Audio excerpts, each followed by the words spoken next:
we got to a point where we needed some place to stay, and we couldn't afford the motel room.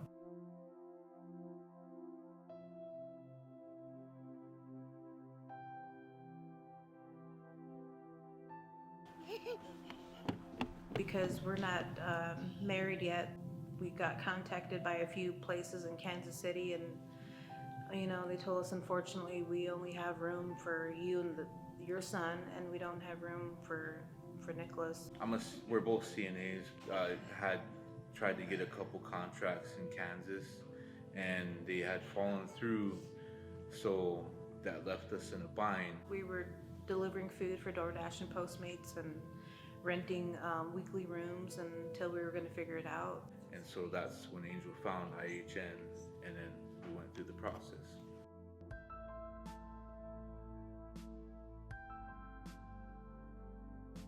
So I read an article about Family Promise, and coming from London originally, I still remember seeing a lot of homeless people, but even more shockingly, homeless families. And in the article, it asked the question, why are churches only used for a couple of hours a week when they could be used all the time?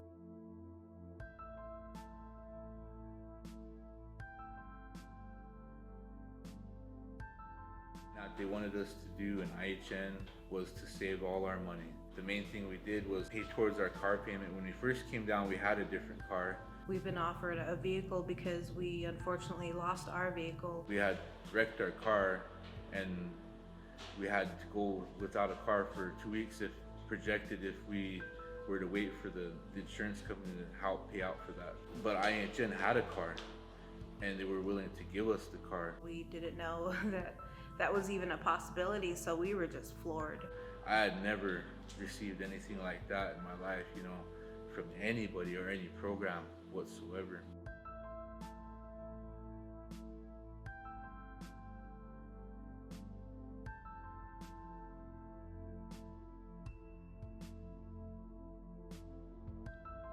It's been 4 months.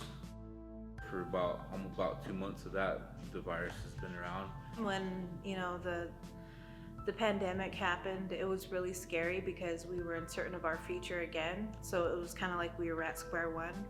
We didn't know where we were going to go. This has been such a devastating, difficult time for so many people.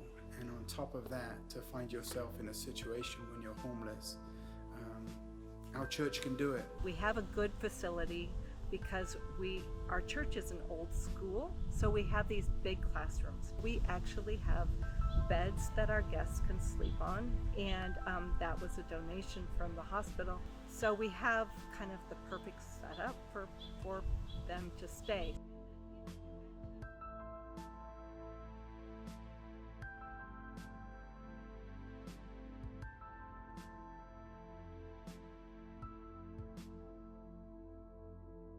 Before, we didn't really plan ahead and as far as expenses, and just kind of live, paycheck to paycheck. And we really want to go to nursing school, the both of us. And so I think that was the biggest thing that we learned. To give us more of an opportunity to set up, things for our children. I have other children, and Angel has other children. Our end goal is to, have our own home in this area, hopefully, and be able to accommodate a big enough space to house our children. They've just been an amazing group, and you can look back. Sometimes you look in the hindsight and see how God blessed everything along the way. We're very grateful for this program. It's a very unique program. We've never heard of it. We never knew a program like this existed. Once we leave the program, we won't have any hardships at all. Me personally, I had prayed, I believe, in God to actually receive the help. I can't say enough, I can't thank them enough, I can't.